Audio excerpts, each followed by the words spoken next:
तो जब तुमने 9th क्लास में कॉन्ग्रुएंट्स किए थे ट्रायंगल, तो तुमने शायद 4 रूल पढ़े थे। 4 रूल पढ़े थे, 3 रूल पढ़े थे। एक था SSS, एक था SAS, एक था ASA और एक था RHS। याद है क्या चारों रूल? ठीक है। अब तुमने जब कॉन्ग्रुएंट्स पढ़े थे तो ये 4 रूल पढ़े थे, लेकिन यहाँ पे हम क्या पढ़ रहे हैं? यहाँ पे हम पढ़ रहे हैं सिमिलर। क्या पढ़ रहे हैं? सिमिलर। और जब हम सिमिलर पढ़ रहे हैं तो सिमिलर पढ़ने के लिए कुछ तो रूल होंगे, होंगे क्या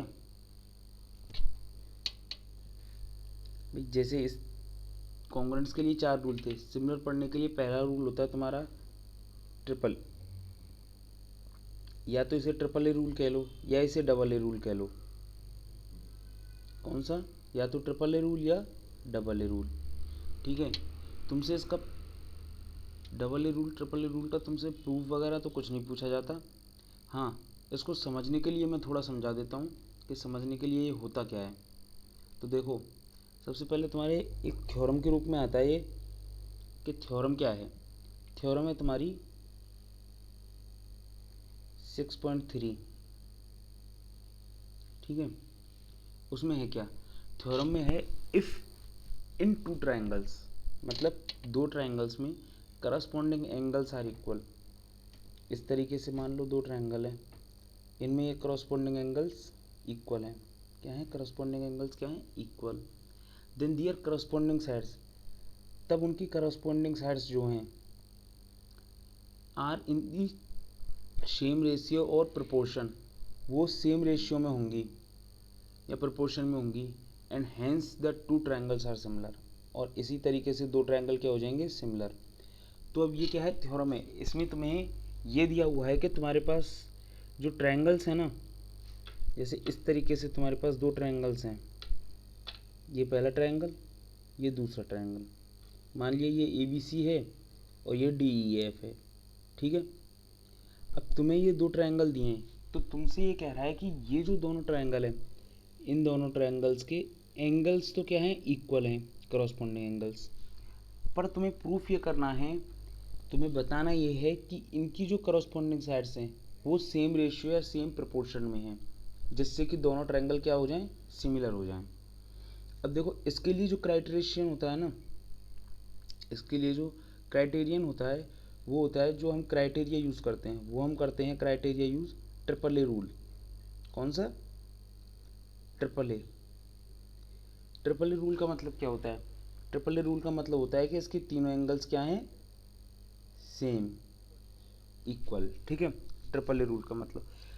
ये बात ध्यान रखना, कॉन्ग्रुएंट्स में तो तीनों एंगल्स और तीनों साइड्स सिमिलर होती हैं। कॉन्ग्रुएंट्स में तो करस्पॉन्डिंग एंगल्स, करस्पॉन्डिंग साइड सब कुछ सिमिलर होता है। सिमिलर में सिमिलर में तीनों एंगल तो क्या होते हैं? इक्वल। सिमिलर में तीनों एंगल तो इक्वल होते हैं, लेकिन तीनों जो साइड हैं वो इक्वल नहीं होती हैं, उनके रेशियो इक्वल होते हैं। क्या? उनके रेशियो इक्वल होते हैं। जैसे ये दोनों ट्रायंगल है तो इनके रेशियो इक्वल होंगे। ABDE, इसका रेशियो इक्वल होगा ACDF अपॉन BC और EF, इन रेशियो के। ठीक है, कॉन्ग्रुएंट्स और सिमिलर में एक ही अंतर है बस। कौन सा? और वो बहुत बड़ा अंतर है। कॉन्ग्रुएंट्स में तो तीनों एंगल्स और तीनों साइड सिमिलर होती हैं, जबकि ये जो सिमिलर होता है इक्वल होती हैं। ये जो सिमिलर होता है, सिमिलर में तीनों एंगल्स तो इक्वल होते हैं, बट साइड्स के रेशियो या प्रोपोर्शन इक्वल होते हैं। ठीक है, ये बात ध्यान रखना। ठीक है, अब हमें ये प्रूफ करना है कि ये हम कैसे करेंगे। तो देखो, हम प्रूफ करने के लिए क्या करेंगे, देखना। देखो, इसको मैं दोबारा बनाता हूँ। देखो,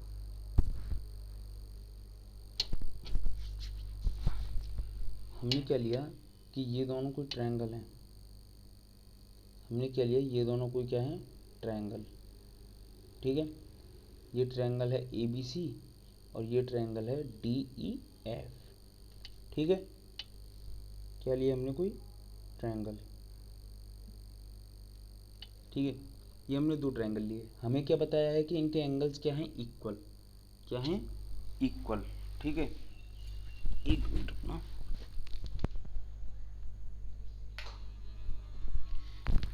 इनके एंगल्स क्या हैं, इक्वल। अब इनके एंगल्स इक्वल हैं तो इसका मतलब क्या है कि angle A equal to angle B equal to angle C, यही होगा क्या, नहीं, ये होगा angle A equal to angle D, angle B equal to angle E, और angle C equal to angle F, यही तो होगा। होगा या नहीं होगा ये बताओ, होगा, ठीक है। अब हम क्या करते हैं, ये देखो, क्योंकि हमें प्रूफ क्या करना है कि इनकी जो साइड्स हैं वो सेम रेशियो या सेम प्रोपोर्शन में है, ठीक है। तो हम क्या करते हैं, हम यहाँ से कट करते हैं, ये पॉइंट लेते हैं हम इस जगह पे, एक पॉइंट लिया हमने इस जगह पे, ठीक है। ये हमने पॉइंट ले लिया P, ये ले लिया Q, क्या ले लिया, P और Q, ठीक है। अब देखो हमने कैसे लिया, DP इक्वल्स टू AB और DQ इक्वल्स टू AC, ये लाइंस लिए हमने, ठीक है। और इसको मिला दिया PQ को, PQ के क्या,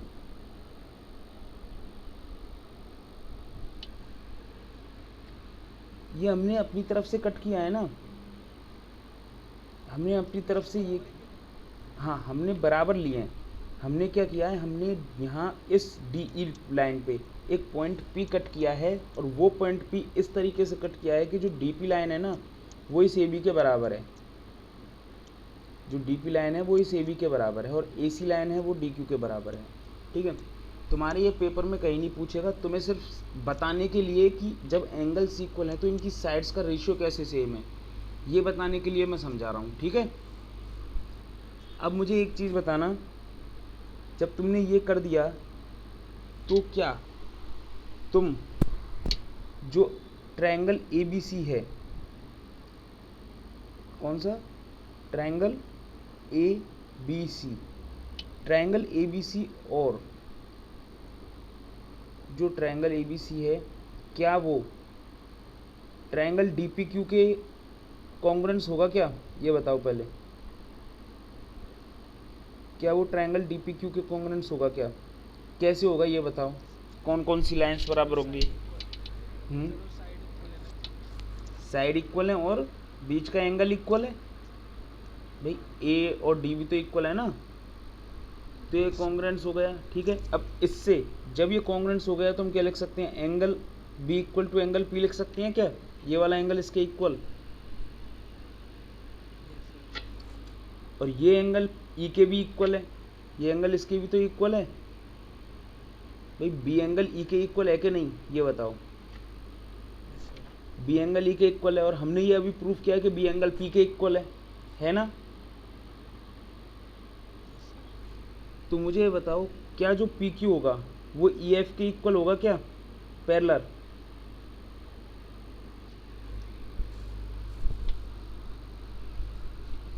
PQ EF के पैरेलल होगा क्या, कैसे बताना,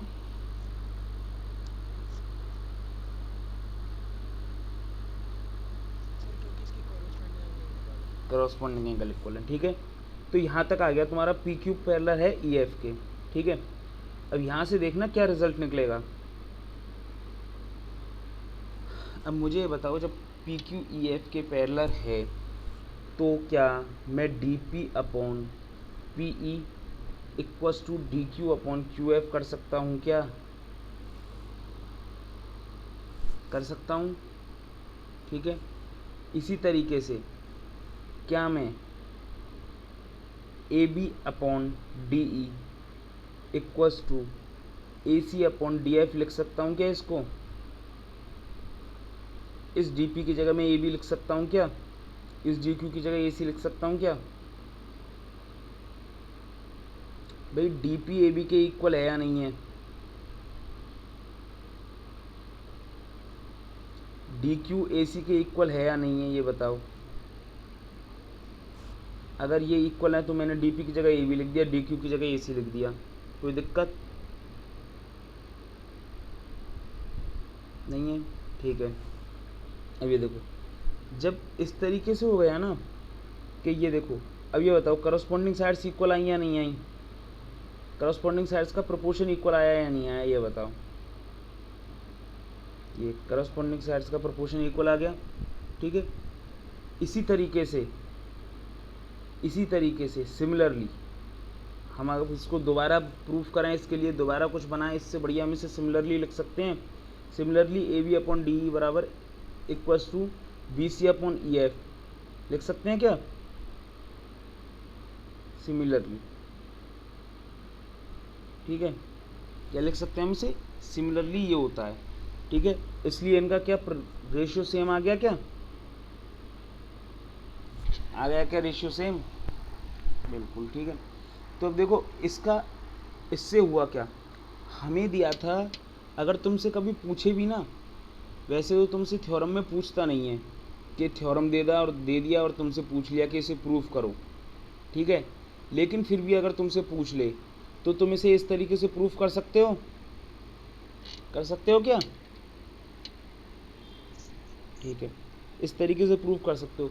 तुम्हें इसलिए समझाया है ताकि तुम्हें ये पता चले कि सर जब एंगल इक्वल थे तो इनकी साइड्स, इनकी जो करस्पॉन्डिंग साइड्स हैं वो उनका रेशियो सेम हुआ कैसे, ठीक है। पढ़ाने को तो मैं तुम्हें सीधी थ्योरम पढ़ा देता कि बेटा कुछ नहीं होता, सीधा सीधा ये ध्यान रखो कि तुम्हारे पास तो ट्रिपल ए रूल होता है। कौन सा? Triple a rule. तुम्हारे पास ट्रिपल ए रूल होता है, और ट्रिपल ए रूल होता है तो ये तीनों साइड्स का रेशियो सेम हो गया, इसलिए तुम्हारा ये ट्रायंगल सिमिलर हो गया, ठीक है। ये होता है, ये मैं पढ़ा देता, लेकिन फिर तुम एक बात कहते हैं, यहाँ पे तुम्हें डाउट था, और वो डाउट क्या था? वो डाउट ये था कि सर ये तो होता है ट्रिपल ए, लेकिन हम ये भी जानते हैं कि जो सेम एंगल होते हैं, एंगल्स अगर सेम होते हैं तो उनकी आमने सामने, उनके अपोजिट साइड्स होती हैं वो भी सेम होती हैं ना? ये चीज़ तो पढ़ा होगा, है ना? लेकिन यहाँ पे जब हम यूज़ करते हैं तो ये क्या है, दो अलग अलग ट्रायंगल हैं, और अलग अलग ट्रायंगल में अगर लाइंस हैं तो इनके अपोजिट साइड्स जो हैं वो इक्वल हों, ये ज़रूरी नहीं है। हाँ, अगर तीनों एंगल्स इक्वल हैं तो इनकी अपोजिट साइड के रेशियो सेम हो सकते हैं, इनकी साइड्स के रेशियो सेम हो सकते हैं, ठीक है। अब देखो, ये जो तुम्हारी थ्योरम थी ना कि इसके तीनों ट्रायंगल इक्वल है ट्रिपल ए, क्या मैं इसे डबल ए भी लिख सकता हूँ क्या? Double a rule,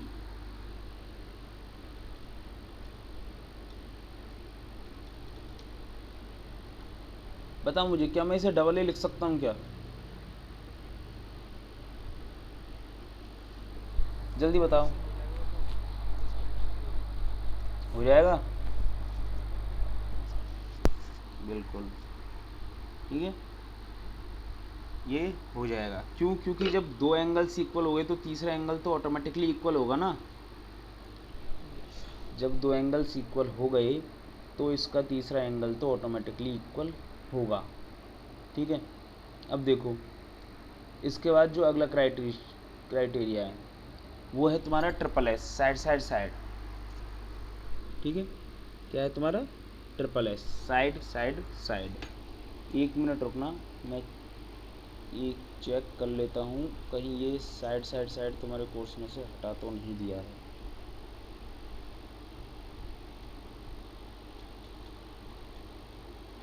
The areas of two similar triangle is equal to the ratio of the square of their corresponding sides.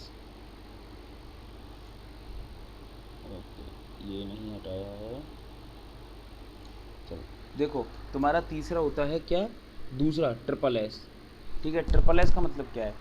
अगर दो ट्रायंगल्स में, दो ट्रायंगल दिए हैं तुम्हें, उनमें sides of one triangle are proportional to the sides of other triangle, then their corresponding angles are equal और hence the two triangles are similar, ठीक है। इसमें यह है कि तुम्हारे, अब तुम्हें पहले वाले में क्या था, एंगल्स इक्वल थे, साइड्स का रेशियो इक्वल करना था। अब यहाँ तुम्हें साइड्स का रेशियो इक्वल दिया है तो तुम्हें एंगल इक्वल करने हैं, ठीक है। इसलिए इसका नाम क्या है? Triple S. वैसे ट्रिपल एस तुम्हारे कॉन्ग्रुएंट्स में ही अपन ज़्यादा यूज़ करते हैं, सिमिलर में तो सिर्फ नाम के लिए ट्रिपल एस है, क्योंकि इनकी साइड्स का क्या है, रेशियो सेम है इसलिए। ठीक है, अब इसको तुम्हें प्रूफ करके बताऊं या फिर डायरेक्ट समझ जाओगे?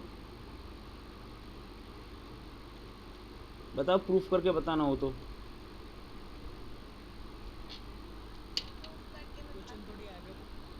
क्वेश्चन प्रूफ का आना तो नहीं चाहिए, पर अगर आ गया तो मैं कह भी नहीं सकता, क्योंकि तुम्हारे कोर्स में से हटाया नहीं है, पर आ गया तो मैं कह भी नहीं सकता। ठीक है, देखो केशव, क्लास में बड़ी लेट आए हो। केशव, देखो हम क्या करते हैं, जब हमें क्या दिया है कि साइड्स का रेशियो सेम दिया है, तो देखो रेशियो क्या दिया है हमें, A B equals to D, हमने दो ट्रायंगल लिए हैं ए बी सी और डी एफ, तब हम ये बात लिख रहे हैं। ठीक है, सी ए अपॉन एफ डी, ठीक है, या फिर ए सी अपॉन डी एफ लिख सकते हो ना। ठीक है, अब तुम्हें ये दिया है, क्या दिया है तुम्हें, ये दिया है कि तुम्हारे पास ये चीज़ें हैं। ठीक है, अब तुम्हें प्रूफ ये करना है कि तीनों एंगल्स इक्वल हैं, तुम्हें ये प्रूफ करना है। अब ये कैसे प्रूफ करोगे, देखो ये दिया है और ये प्रूफ करना है, कैसे करोगे देखो। किसका? हाँ, पहले कराई थी उसका अपोजिट है। ठीक है, तो देखो इसको करोगे कैसे। हम क्या करते हैं, हम दो ट्रायंगल ले लेते हैं यहाँ पे। पहले हमने ले लिया ए बी सी, दूसरा हमने ले लिया क्या, डी एफ। वही पुराना वाला मेथड अपना, तो उसी तरीके से करेंगे, चिंता मत करना। देखो हमने क्या किया, फिर से वही दो पॉइंट्स बनाए पी एंड क्यू, और इस तरीके से लिए कि डी पी तो ए बी के इक्वल है और डी क्यू ए सी के इक्वल है, और पी और क्यू को क्या कर दिया हमने, ज्वाइन कर दिया। ठीक है, पी और क्यू को क्या कर दिया हमने, ज्वाइन। तो मुझे ये बताओ, अगर इनके करस्पॉन्डिंग साइड्स के, जो इनकी करस्पॉन्डिंग साइड्स हैं उनके रेशियो सेम है, तो क्या ए बी,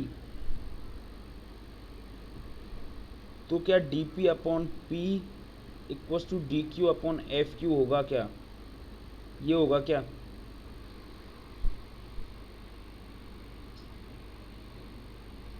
बताओ मुझे, होगा क्या?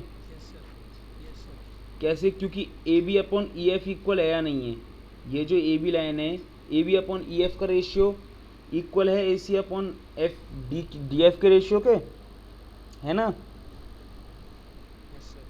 ये तो दिया हुआ है तुम्हें क्वेश्चन में कि साइड्स के रेशियो इक्वल हैं, तो ये तो क्या है, इसके इक्वल है। ठीक है, देखो क्या तुम्हें ये नहीं दिया कि ए बी अपॉन डी का ratio A C upon D F के रेशियो के इक्वल है? दिया है कि नहीं दिया है, ये बताओ पहले। क्वेश्चन में दिया है। अब मैंने क्या किया है, डी पी जो लाइन है वो ए बी के बराबर है, तो मैंने ए बी की जगह तो डी पी लिख दिया और ए सी की जगह डी क्यू लिख दिया, तो कोई गलत थोड़ी है।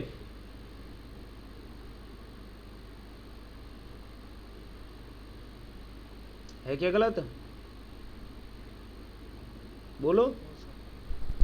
ठीक है, अब मुझे ये बताओ, जब ये रेशियो है, ये रेशियो सेम है, अब देखना कौन सा रेशियो सेम है।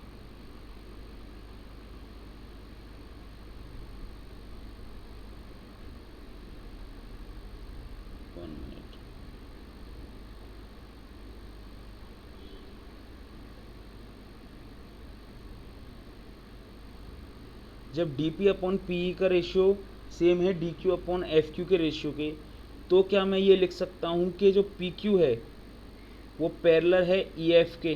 लिख सकता हूँ क्या? अगर पी क्यू ई एफ के पैरेलल है, तो क्या मैं ये बात लिख सकता हूँ कि पी एंगल ई एंगल के पैरेलल है? पी एंगल है वो ई एंगल के इक्वल है, और जो क्यू एंगल है वो एफ एंगल के इक्वल है। लिख सकता हूँ? अब मैंने ये बात भी लिख दी। ठीक है, अब अगर मैंने ये बात लिख दी, तो क्या मुझे एक बात बताओ, एक मिनट रुकना। इसी तरीके से D P upon D E equals to D Q upon D F equals to P Q upon E F equal होगा या नहीं होगा इनका रेशियो। भाई डीपी अपॉन डी डीपी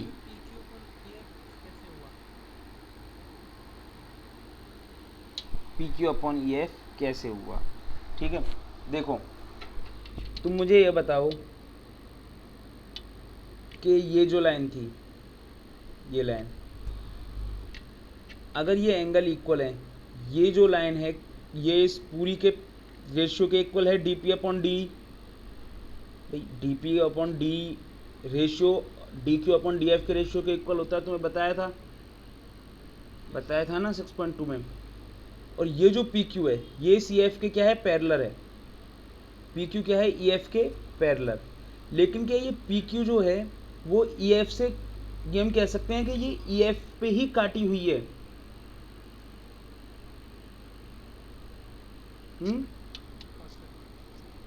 कह सकते हैं ना कि भाई पी क्यू लाइन है, जैसे हम कह रहे हैं कि ये डीपी लाइन है। डीपी लाइन भाई पैरेलल ही तो है। अगर मैं इसको उठा के यहाँ रख दूँ ई एफ पे, मुझे ये बताना, अगर मैं इस पी क्यू लाइन को उठा के यहाँ ई एफ पे रख दूँ इस जगह, तो क्या ये सेम नहीं हो जाएगा कि भाई ई पी, ये पी क्यू और ये सी हो जाएगा ना, हो जाएगा ना। और पी क्यू की जगह मैं बी सी लिख सकता हूँ, क्योंकि भाई ये लाइन सेम है, ये लाइन सेम है, तो ये लाइन भी सेम है, क्योंकि हमने ये ट्रायंगल, एक तरीके से ये ट्रायंगल ही तो काटा है इसके अंदर। काटा या नहीं काटा? ठीक है, चलो एक दूसरे तरीके से समझो, तुम्हें सही तरीके से समझा देता हूँ और अच्छी तरह। मुझे ये बताओ, जब तुम यहाँ से तुमने ये निकाला, क्या निकाला कि sir P Q parallel E F निकाल लिया ना। मुझे बताओ क्या एंगल पी एंगल ई के इक्वल है और एंगल क्यू एंगल एफ के इक्वल आया था क्या?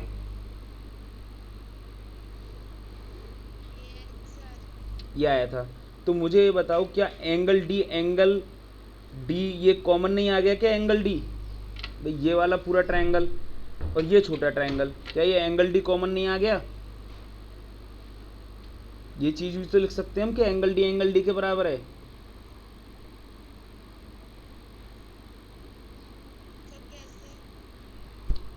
अरे एक बात बताओ, तुम्हारे पास एक एंगल है, क्या वो एंगल खुद के ही बराबर नहीं होगा क्या?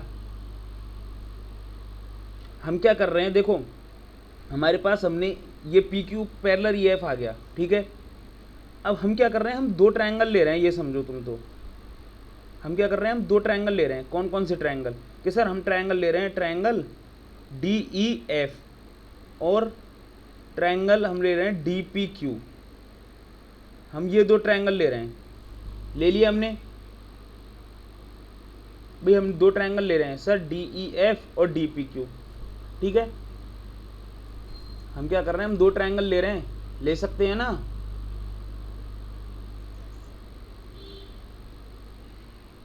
देखो तुम्हारे कैसे का जवाब मैं एक बार दोबारा बताता हूँ। देखो हमारे पास क्या था, इनकी करस्पॉन्डिंग साइड्स का रेशियो सेम था, इक्वल था करस्पॉन्डिंग साइड्स का रेशियो। यहाँ तक कोई दिक्कत? ठीक है। हमने क्या किया कि सर ए बी बराबर हमने डी पी ले ली, और ए सी बराबर हमने क्या ले लिया, डी क्यू ले लिया। यहाँ तक कोई दिक्कत? ठीक है। अब मुझे बताओ, जब तुमने ये ले लिया है और पी क्यू को ज्वाइन कर दिया है, तो क्या हम ये लिख सकते हैं कि D P upon P E equals to D Q upon E F Q F, लिख सकते हैं क्या? हाँ, D Q upon Q F लिख सकते हैं क्या, ये बताओ। लिख सकते हैं। ठीक है, तो मुझे ये बताओ जब क्योंकि करस्पॉन्डिंग साइड्स का इक्वल है तो हमने ए बी की जगह डी पी रख दिया, ए सी की जगह डी क्यू रख दिया। तो ये बताओ क्या पी क्यू ई एफ के पैरेलल हुई कि नहीं हुई? हो गई। ठीक है, अब एक चीज़ और बताना यहाँ से। ठीक है, अब तुम ट्रायंगल देखना दो। अब पी क्यू ई एफ के पैरेलल हुई तो क्या एंगल पी एंगल ई के पैरेलल इक्वल है या नहीं, और एंगल क्यू एंगल एफ के इक्वल है या नहीं, ये बताओ मुझे। है क्या? है। ठीक है, अब तुम देखो दो ट्रायंगल देखो, तुम कौन सा, डी ई एफ और ट्रायंगल डी पी क्यू, इनको हम सिमिलर करते हैं दोनों ट्रायंगल्स को, देखना। तो सिमिलर में पहले ये बताओ क्या एंगल पी एंगल ई के इक्वल है? पहला एंगल इक्वल हुआ या नहीं हुआ दोनों ट्रायंगल्स में, देखना कौन कौन से। सर पहले तो ये था डी ई एफ और दूसरा ट्रायंगल कौन सा था, ये वाला। तो मुझे ये बताओ क्या एंगल पी एंगल ई के इक्वल आया है या नहीं? एंगल क्यू एंगल एफ के इक्वल है या नहीं? ये वाला एंगल इसके इक्वल है। और एंगल डी कॉमन है या नहीं, ये बताओ। दोनों ट्रायंगल्स में एंगल डी आ रहा है या नहीं आ रहा? तो मुझे ये बताओ क्या दोनों ट्रायंगल्स के तीनों एंगल्स इक्वल हैं? अगर दोनों ट्रायंगल्स के तीनों एंगल्स इक्वल हैं तो क्या इनकी साइड्स का रेशियो सेम होगा? क्या हम लिख सकते हैं D P upon D E equals to D Q upon D F और equals to P Q upon E F, लिख सकते हैं क्या? लिख सकते हैं ना। और P D P upon D हो गया, D Q upon D F हो गया, और पी क्यू की जगह मैं बी सी लिख सकता हूँ।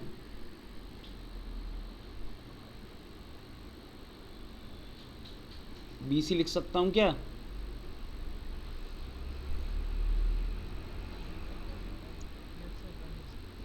लिख सकते हैं ना, इसकी जगह बी सी लिख सकता हूँ। अब तुम कहोगे सर बी सी हम क्यों लिख सकते हैं, इसका कारण तो बताओ। दोनों के इक्वल है। दूसरी चीज़ ये और देखना, ठीक है, B C equals to P Q, तो क्या हम ये कह सकते हैं कि triangle A B C triangle D P Q के कॉन्ग्रेंट्स है या नहीं है, ये बताओ। Triangle A B C triangle D P Q के कॉन्ग्रेंट्स होगा क्या? होगा ना, क्योंकि भाई रेशियो सेम आ गया। ये B C equals to P Q आ गया, B C equal P Q आ गया ना। ठीक है, और एंगल ए एंगल डी के इक्वल है या नहीं? है। ठीक है, अब ये इसकी इक्वल है तो हम इससे तीनों चीज़ लिख सकते हैं ना कि सर एंगल ए तो एंगल डी के इक्वल हो गया, एंगल बी एंगल ई के इक्वल हो गया, और एंगल सी एंगल एफ के इक्वल हो गया। ये तीनों चीज़ लिख सकते हैं, हमें यही तो प्रूफ करना था क्या? तो ये बताओ ये आया या नहीं आया?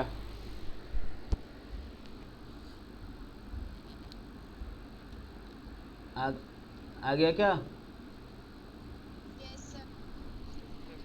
ठीक है।